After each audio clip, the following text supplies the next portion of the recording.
Hello, everyone. Happy weekend.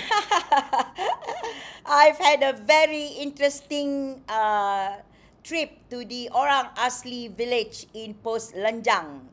That is in Pahang, yeah.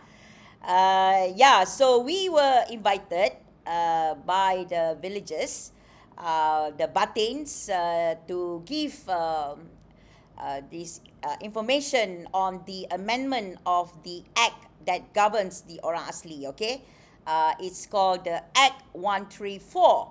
So basically, because all this information, what the government is trying to do, has not reached the Orang Asli, and the all this being so they only unfortunately some people, they only want the narrative from one side to be heard, but they won't allow another narrative from the activists, lawyers, and all that to be heard by the Orang Asli. So they try very hard to stop us from going in. Just a few days before we go in, the Jakwa Jabatan Kemajuan Orang Asli actually came out with a notice on their official Facebook saying that anyone who wants to go into the Orang Asli villages must get their permission. Okay, so that is one thing they came out. Then I actually asked on what basis they are actually asked or told the people that we must get their permission. Despite having invitation from the Orang Asli villages and their batins. Okay, then today, I saw a poster which I will show you later. That they actually put in the law, okay, basically on which law that must get their permission, okay. So what happened on Friday? It took us one whole day, yeah, to actually get into the village. The Jabatan Perhutanan actually waited until what, 7 o'clock, 8 o'clock for us to go in, and then they stop us.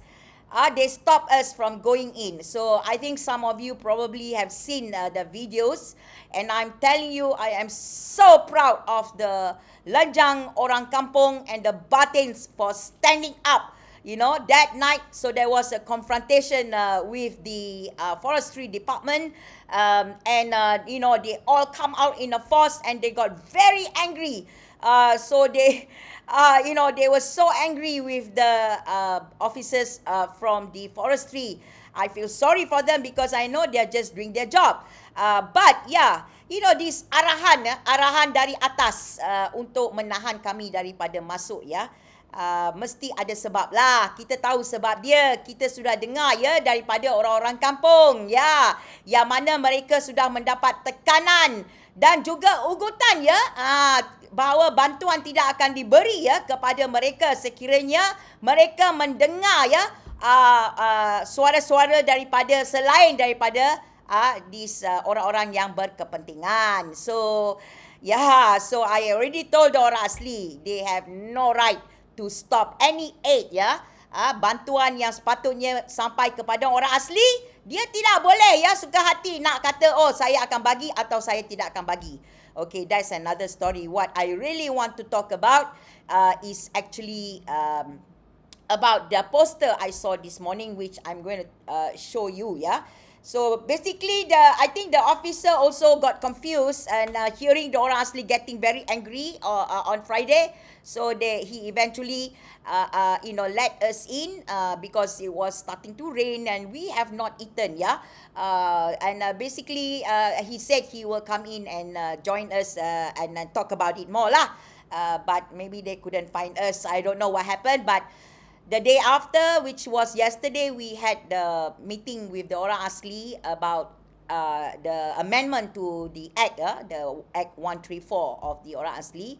And the police came, the police were there, but they did not do anything, they were just listening. We are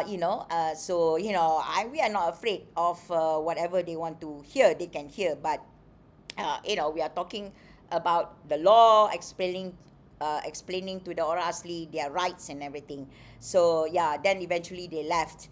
But yeah, this is the kind of things that they are trying to do to stop lawyers to stop activists, orang asli aktivis to go in, to give knowledge to the villagers, to orang asli, ya. So, this is something that it shouldn't happen in Madani government. Okay, so now here I want to show you. I just got this today, from the orang asli. I don't know where this is being sent to. So it says here, peraturan memasuki kawasan perkampungan orang asli.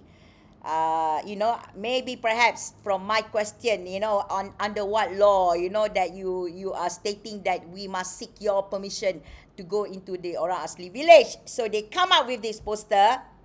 Berdasarkan peraturan 14 Akta 134, pihak yang ingin memasuki kawasan kampung orang asli perlu mendapat kebenaran Ketua Pengarah Jakwa. Pelanggaran peraturan ini boleh dikenakan tindakan tegas. Okay, it looks official, it looks real, it doesn't look that it's made up, but so this is and all that. So but if this is true, this poster is true, it's being sent out to the orang asli or whatever, I want to say something about this. Okay, saya akan cakap dalam bahasa Malaysia lah untuk supaya orang asli faham lebih apa yang saya akan cakap, ya, supaya mereka faham tentang hak mereka dan juga kuasa Jakwa sebenarnya, ya. So saya nak cakap kepada Jakwa, ya, hentikan penyelewengan Akta 134 untuk mengawal orang asli. Okay, so poster Jakwa, ya, yang sedang tular ini bukan sahaja mengelirukan, ya, ia membawa naratif yang berbahaya, tidak tepat dari segi undang-undang dan membuka ruang kepada penyalahgunaan kuasa.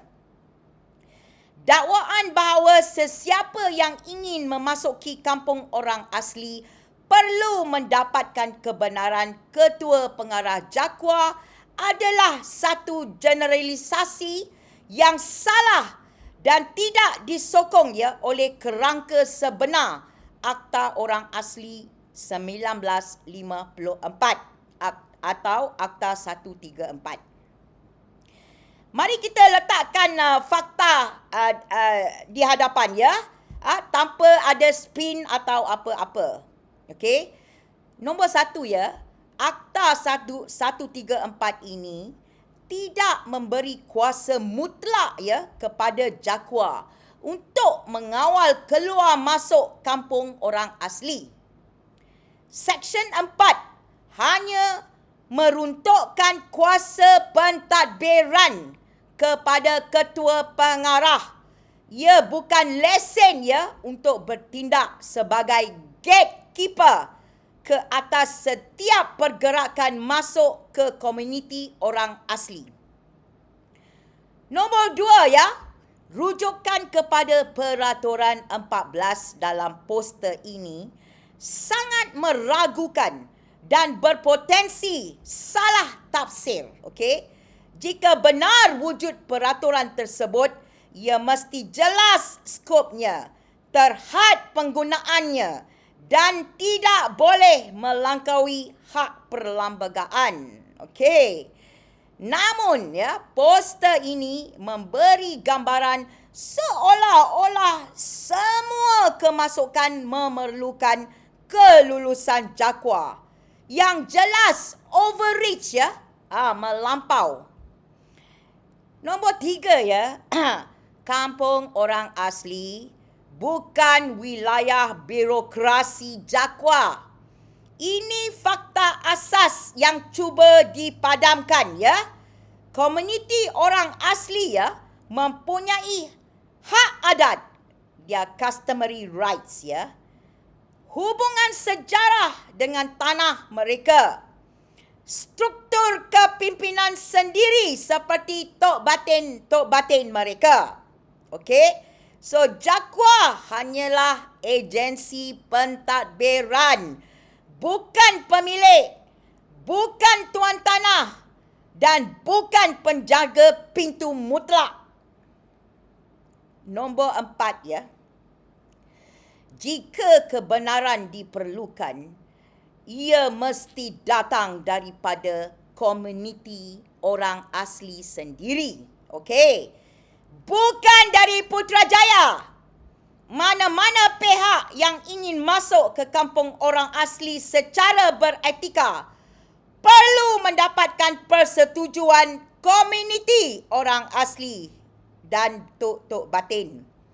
Menghormati adat dan struktur tempatan mereka. Okey.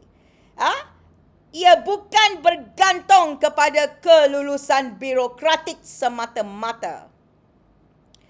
Nombor 5.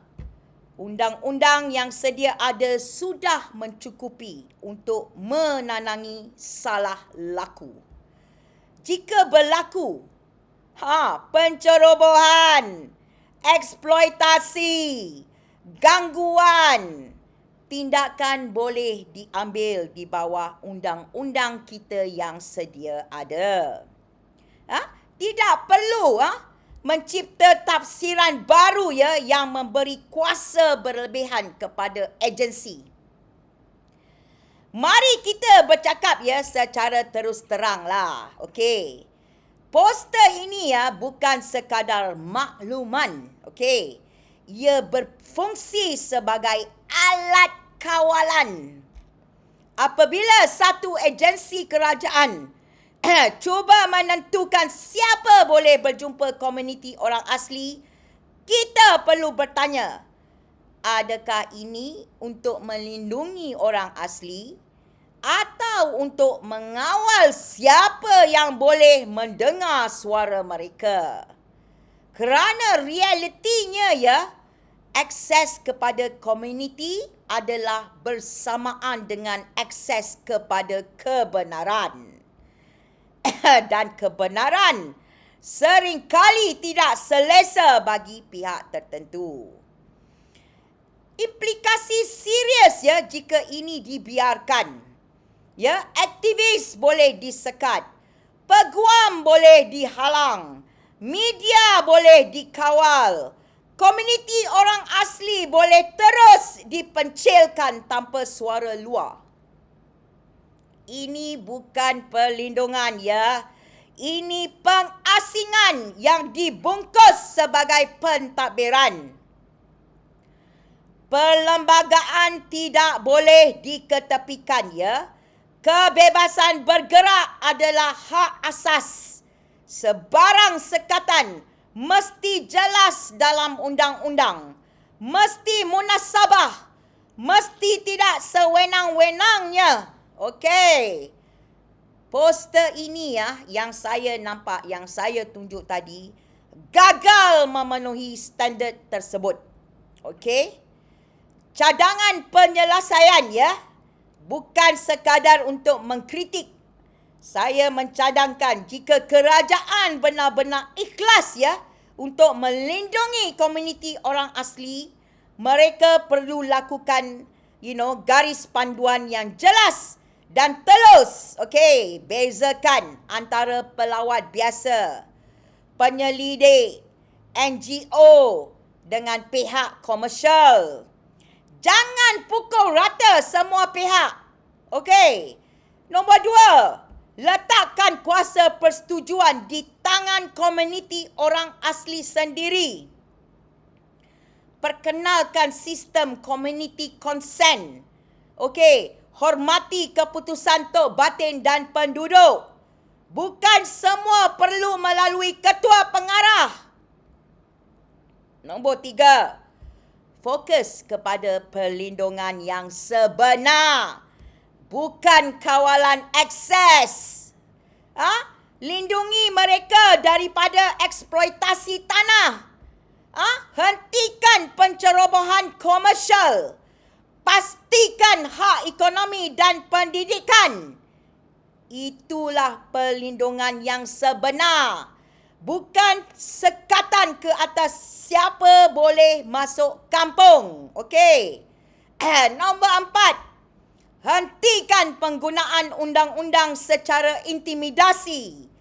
Poster seperti ini menakutkan orang awam, menghalang bantuan luar, mencipta persepsi bahawa orang asli dikawal oleh kerajaan. Ini bertentangan ya dengan prinsip keadilan dan maruah manusia. So, secara kesimpulannya lah, orang asli ya bukan subjek pentadbiran yang boleh dikawal sesuka hati. Mereka adalah rakyat Malaysia ya yang mempunyai hak, suara dan maruah. Jakua sepatutnya menjadi pelindung hak, bukan penapis akses. Jika undang-undang mula digunakan ya untuk mengasingkan komuniti daripada dunia luar, maka masalahnya bukan kepada komuniti, tetapi pada mereka yang takut kepada keterbukaan. So, saya harap orang Madani kah, Jakua kah, pejabat hutan kah mengambil cognizant ya apa yang saya cakap. Sebab saya ada cadangan untuk membawa satu klarifikasi ya tentang isu ini ya yang mengawal siapa boleh masuk ke kampung orang asli ya ke mahkamah. Saya sedang berbincang dengan rakan-rakan peguam saya supaya isu ini tidak lagi terjadi ya di mana pihak-pihak kerajaan atau orang-orang yang berkepentingan yang dipanggil YB boleh kontrol ya, kontrol siapa boleh jumpa orang asli. Dan ini adalah amat penting ya. Orang asli bukan spesies di dalam hutan. Orang asli adalah rakyat Malaysia yang mempunyai hak seperti semua rakyat Malaysia di negara ini. Okay, so jangan cuba nak kontrol orang asli lah. Okay, don't try. Orang asli sekarang sudah bijak ya. Mereka bukan bodoh ya. Mereka juga boleh akses kepada informasi-informasi di luar. Dan kita ni, kerajaan sekarang ni kena bangun, buka mata ya. Jangan cuba kontrol. Kenapa yang dalam Madani ni semakin melampau daripada zaman dahulu. Zaman BN tak ada pun isu-isu begini. Tiba-tiba Madani lagi teruk. Mungkin kamu kena lihat wakil-wakil rakyat kamu sendiri yang memanggil diri mereka orang asli tetapi darah saja, mungkin orang asli tapi hati tak, bukan orang asli. Ya, okay, terima kasih. Okay, bye. Oh, I forgot. I want to say thank you very much to those people yang telah membeli teh tarik. Okay, again a reminder, teh tarik tersebut adalah di dalam USD ya. So $5 is in USD, bukan dalam ringgit. So but I am thankful, thank you so much, because it helps me to know that I am appreciated for what I am doing, talking or whatever lah. So thank you so much again, people. I am so grateful. Thank you. Have a good day. Bye.